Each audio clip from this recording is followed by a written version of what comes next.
കൂടുതൽ വാർത്തകളും വീഡിയോകളും കാണാൻ ഈ ചാനൽ സബ്സ്ക്രൈബ് ചെയ്യുക. കൂടെ ബെൽ ബട്ടൺ അമർത്തുക. ഏഷ്യ ലൈവ് ടിവിയുടെ ജ്യോതിഷ പ്രോഗ്രാമിലേക്ക് നിങ്ങൾക്ക് സ്വാഗതം. എൻ്റെ ഇന്നത്തെ വിഷയം ധനവർദ്ധനയെ പറ്റിയാണ്. ഇത് ചെയ്താൽ ധനം വർദ്ധിക്കും, നിങ്ങളുടെ കടം തീരും. നിങ്ങൾക്ക് കടമുണ്ടെങ്കിൽ ആ കടം തീരും, നിങ്ങൾക്ക് ധനപരമായ ഉയർച്ചയും ഉണ്ടാകാൻ സാധ്യതയുണ്ട്. അപ്പം ധനകാരകനായ ഗ്രഹം വേഴഗ്രഹമാണ് ഇല്ലേ? ധനത്തിൻ്റെ കാരകത്തുള്ളത് വേഴഗ്രഹത്തിനാണ്. വേഴഗ്രഹത്തിൻ്റെ ദേവനാരാണ്? വിഷ്ണു ഭഗവാനാണ്. അപ്പം ധനപരമായ ഉയർച്ചക്ക് നിങ്ങൾ എന്താ ചെയ്യേണ്ടത്? വിഷ്ണു ഭഗവാനെ നിങ്ങൾ വന്ദിക്കണം, പൂജിക്കണം, തൊഴണം. വിഷ്ണു ഭഗവാന്റെ സ്തോത്രങ്ങൾ, വിഷ്ണു സഹസ്രനാമ സ്തോത്രങ്ങൾ പതിവായി ചൊല്ലണം. എല്ലാ വ്യാഴാഴ്ചകളിലും വിഷ്ണു ക്ഷേത്ര ദർശനം നിങ്ങൾ പതിവായിട്ട് മാറ്റണം. നിങ്ങൾക്ക് ധനവർദ്ധനയില്ല, ധനത്തിൽ പുരോഗതിയില്ല, ബുദ്ധിമുട്ടാണ്, പ്രശ്നമാണ്, കടമാണെന്നും കരുതി പെരക്കാത്തിരുന്നാൽ ആരും കാശ് കൊണ്ടെത്തി നിങ്ങൾക്ക് വീട്ടിൽ തരില്ല ഇല്ലേ? അല്ലെങ്കിൽ നിങ്ങളുടെ ബുദ്ധിമുട്ടും ഒന്നും മാറില്ല. അപ്പം നിങ്ങൾ എന്താ ചെയ്യുന്നത്? അതിന് പരിഹാരമായിട്ട് നമുക്ക് ഈശ്വര വിശ്വാസം നമ്മൾ കൈവിടരുത് ഇല്ലേ? നമ്മൾക്ക് വീട്ടിലാരും കൊണ്ട് തരുമൊന്നുമില്ല, നമ്മൾ അന്വേഷിക്കണം. അന്വേഷിച്ചാൽ ആ അന്വേഷണത്തിന് നമുക്കൊരു ദൈവാനുകൂല്യം ഉണ്ടാകണം. അപ്പം തീർച്ചയായിട്ടും നമ്മുടെ കാര്യങ്ങൾ നടക്കും ഇല്ലേ? പിറക്കാത്തിരുന്നാൽ നടക്കില്ല. അപ്പം അതിനെന്താ? നമ്മൾ ദൈവത്തെ തേടി പോകണം, ദൈവത്തെങ്കിൽ വിശ്വസിക്കണം, ദൈവത്തെങ്കിൽ വഴിപാട് നടത്തണം. അങ്ങനെ ചെയ്താൽ തീർച്ചയായിട്ടും നിങ്ങൾക്ക് ധനപരമായ ഉയർച്ച ഉണ്ടാവും. നിങ്ങളുടെ ധനപരമായ ബുദ്ധിമുട്ടുകൾ മാറും, നിങ്ങളുടെ കടങ്ങൾ മാറും.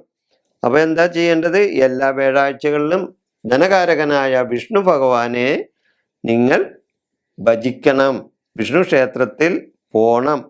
ഭഗവാന് മഞ്ഞപ്പെട്ട് സമർപ്പിച്ച് പ്രാർത്ഥിച്ചാൽ ധനസമൃദ്ധിക്കുള്ള വഴി തെളിഞ്ഞു കിട്ടും. ഭഗവാന് മഞ്ഞപ്പെട്ട് സമർപ്പിച്ച് പ്രാർത്ഥിക്കാം ഇല്ലേ? അതേപോലെ ഭഗവാന് പാൽപ്പായസ നിവേദ്യം കൊടുത്ത് പ്രാർത്ഥിക്കാം. പാൽപ്പായസ നിവേദ്യം നടത്താം, മഞ്ഞപ്പെട്ട് സമർപ്പിച്ച് പ്രാർത്ഥിക്കാം. അതേപോലെ തന്നെ വെളുത്ത ശംഖുപുഷ്പത്തിൻ്റെ പൂക്കളാൽ പുഷ്പാഞ്ജലി നടത്തിയാൽ സർവകാര്യ സിദ്ധി കിട്ടുമെന്നാണ് പറയുന്നത്.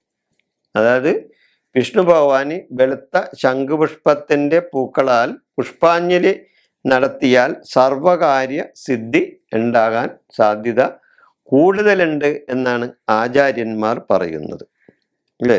അതുപോലെ മഞ്ഞ ചെത്തിപ്പൂക്കളാൽ വിഷ്ണു പൂജ ചെയ്താൽ കാര്യവിജയം ഉണ്ടാവും.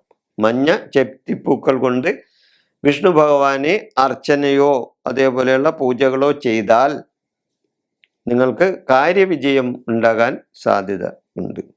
വിഷ്ണു ഭഗവാൻ വലം കൈയിൽ ചെന്താമരപ്പൂക്കൾ വെച്ചാൽ സമ്പൽ സമൃദ്ധി ഉണ്ടാകുക എന്നാണ് പറയുന്നത്. വിഷ്ണു ഭഗവാന്റെ വലം കൈയിൽ ചെന്താമരപ്പൂക്കൾ വെച്ചാൽ ധനപരമായ ഉയർച്ച നിങ്ങൾക്ക് ഉണ്ടാകുന്നതാണ്. വിഷ്ണു ഭഗവാന് അതേപോലെ തന്നെ തുളസിമാല ചാർത്തി പ്രാർത്ഥിച്ചാൽ ധനവർദ്ധന ഉണ്ടാവും. തുളസിമാല ഭഗവാന് ഏറ്റവും ഇഷ്ടമായ ഒരു കാര്യമാണ്. അപ്പോൾ തുളസിമാല ചാർത്തി ഭഗവാനെ വിഷ്ണു ഭഗവാനെ പ്രാർത്ഥിച്ചാൽ ധനപരമായ ഉയർച്ചയുണ്ടാവും. അതുപോലെ തന്നെ വിഷ്ണു ഭഗവാന് കളഭം ചാർത്തിയാൽ ഉദ്ദിഷ്ട കാര്യഫലം കിട്ടും. വിഷ്ണു ഭഗവാന് കളഭം ചാർത്തണം, അങ്ങനെ കിട്ടും. അപ്പൊ ഇതെല്ലാം ധനകാരകനായ വേഴഗ്രഹത്തിന്റെ ദേവന് ചെയ്താൽ ധനവർദ്ധനയും അതോടൊപ്പം നിങ്ങൾക്ക് കടബാധ്യതയുണ്ടെങ്കിൽ കടബാധ്യതയും തീരും. അപ്പൊ വിഷ്ണു ഭഗവാന് ചെയ്യാവുന്ന ഞാൻ പല വഴിപാടുകളും ഇപ്പം ഇതിൽ വളരെ ചുരുക്കി പറഞ്ഞിട്ടുണ്ട്. ഇതിൽ കൂടുതൽ വഴിപാടുകൾ വേറെയൊക്കെ ഉണ്ട്. എന്നിരുന്നാലും നമ്മൾ ഒരു വഴിപാട് നടത്തിയാൽ ആ വഴിപാട് നടത്തുമ്പോൾ തീർച്ചയായിട്ടും നിങ്ങളത് ആരെയും ഏൽപ്പിക്കരുത്, നിങ്ങൾ തന്നെ നടത്തണം.